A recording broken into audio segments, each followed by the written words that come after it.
Hi, I'm Kelsey from Coaching with Kelsey, and today we're going to explore how to process body changes. So, what is the process that we go through when we are becoming aware of a body change? Well, the first part is the part where we're not conscious of it, okay? Because our body is self-regulating constantly without us knowing or at least being conscious of what it's doing, right? It's blinking for us, it's breathing for us, it's controlling our heart rate, it's digesting our food. These are all things we don't have to think about, right? So when our body is going through a change, this is often the space in which it's happening.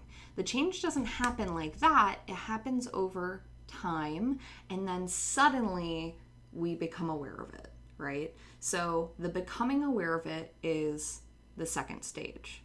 So stage 2 is becoming aware of the body change, okay? So here is a concept you might be familiar with, which is that the first thought that we have, the immediate thought we have about something, is the thought that we were given without choice. It's the thought that we were socialized to think.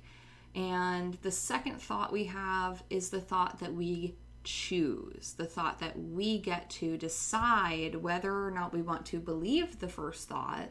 And if we don't, what is it we do want to believe? And that plays in really heavily with this idea of becoming aware of the way that our bodies are changing. So, stage 2 is becoming aware of the body change and having our first thought about it, the thought we were socialized to believe. So, stage 3 is about that second thought. And in order to get to that second thought, the thought we want to choose, we need to be able to unpack what we're making that body change mean with the thought we have about it initially. So we have this first thought, it's a thought of self-judgment, most likely. We need to unpack that thought, where it comes from, what meaning we're attaching to the body change, because we cannot change something we do not understand. I want to give you an example of the way that we have body changes that are not stigmatized in our own minds, and then the body changes we have that are stigmatized, to show you, like, can we put these two in front of you and see the way that they're not that different. The only thing that's different about them really is that we have a different thought about one versus the other that creates a feeling of self-judgment. Okay, so I want you to think about a time where you bumped your arm against something and it hurt, and then a couple of days later you had a bruise. So, stage 1, like we talked about, is that time in which you're not really aware, right? So, you hit your arm, there's pain, the pain fades, you go about your day, but your body is healing you. It's doing stuff, well, that you don't have to think about, right? And then we have the visual manifestation of that then in stage 2 of awareness you see. So, you see the bruise. You likely look at the bruise and you're like, where did that come from? And then you remember a couple of days ago where you hit your arm and you're like, oh, I got a bruise because I hit my arm. You might touch it, see if it's tender or not. But then after that, you probably go about your day. And then maybe in the days following, you kind of look at the bruise and you watch it change, and maybe it shifts color. Maybe it goes from like purple to green to like yellowy as it's fading out. And so you aren't likely having a lot of self-judgment about that bruise. Now let's think about a body change that is more stigmatized and that there is more self-judgment around. Let's take, for example, stretch marks, okay? So again, when we're in stage 1, there's this process that we're not aware of in which our body is shifting and changing over a certain amount of time. And then In stage 2, suddenly there is a visual manifestation of that change, which in this case is a new stretch mark. Okay, so with the bruise, we saw the bruise, we thought about it a little bit, we sort of figured out where it came from, and then it was over. We moved on with our lives, right? Bruises aren't really very stigmatized. So stretch marks, however, are. So what happens when you see the stretch mark? Because now we're in stage 2, you're aware of it, you're having your first thought, the thought that you internalized growing up, that was handed to you by the people around you, as well as the media you were consuming. So now we need to enter stage 3, right? Where we unpack the meaning we're attaching to the stretch mark. Start by labeling the emotion you get, because our emotions come from the thoughts that we have. So sometimes that's a nice place to start. So let's say the overwhelming feeling you're having is insecurity, okay? So then I would say, what is the thought that you're having that's creating that insecurity, right? So maybe the thought that you have is, I've gotten larger, or I've gained weight, whatever it is, okay? Then I would say, and what does that mean to you? What does it mean about you that you have gotten larger in this area of your body where the stretch mark is? And then you have to unpack. So we've got a big box and now we've got a slightly smaller box, okay? So what is inside this box? Perhaps what's inside this box, well, if my body has gotten larger, then people around me will judge me.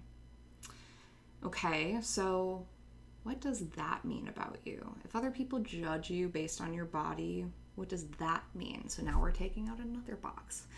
What does that mean? Well, it means that I'm not lovable, or that I'm not worthy of love. Okay, so now we've really gotten to what meaning you are attaching to this simple little thing, this stretch mark, this visual manifestation of a shift and change that your body has made, because it needed to make that change, right? It's just doing its job. So this is the point that we need to get to. We need to understand in your mind what you have internalized about what that stretch mark means about you, and ultimately what it means about your perception of your worthiness.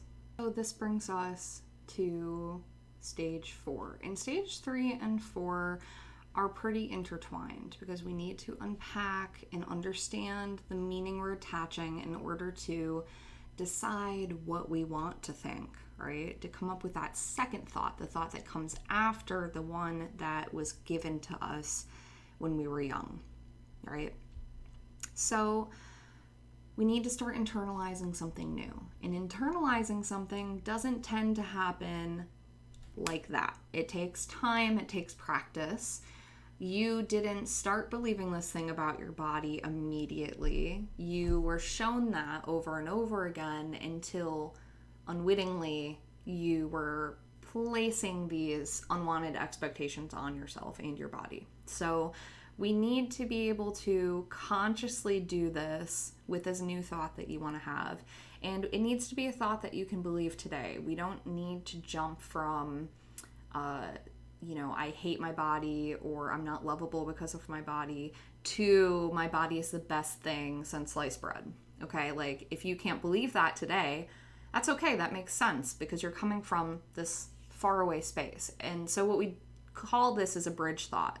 So you have this first thought, the thought you want to change, and you have this new thought over here that maybe you want to get to that you don't quite believe yet today. So we need to make a bridge from one thought to another.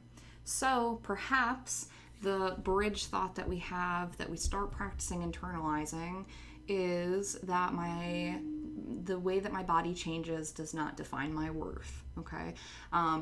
And if that even is challenging for you to believe, you can tell yourself, I'm working on believing that the changes in my body do not define my worth. And maybe you come up with something that works even better for you and is more specific to the body change that you're uncomfortable with. But this is our second thought. This is the thought we're trying to internalize.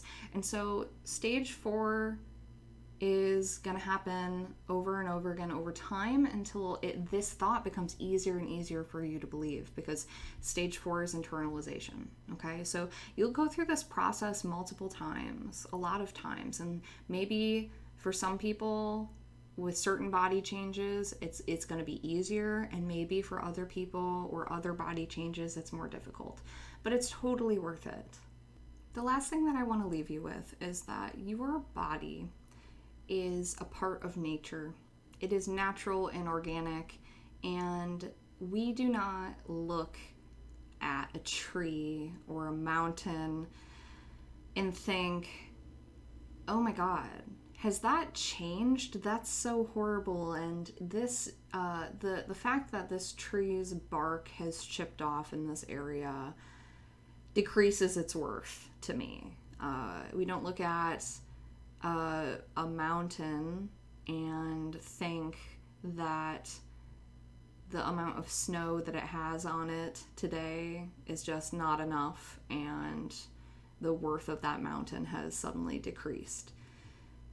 Your body is no different than these things. Your body is no different in its naturalness and its needing to shift and change as the ocean is, as the mountain is, as the tree is. You are natural, and change is natural.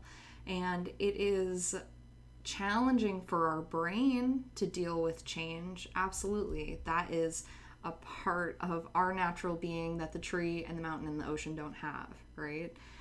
But if you love those things, how can you see yourself in those things? Or at least that's something that has resonated with me. So I hope it's resonated with you as well. Thank you so much for watching. I really appreciate you. And if this did resonate with you and you're interested in learning more, you can go to the link in my Instagram bio, or if you're on YouTube, you can check the description, and you can go there to sign up for a free consultation where I can do some coaching with you, can talk about what's going on with you, what you need help with, and then I can tell you a little bit more about my coaching program. So thank you again so much, truly. I really appreciate you, and I will talk to you again next time.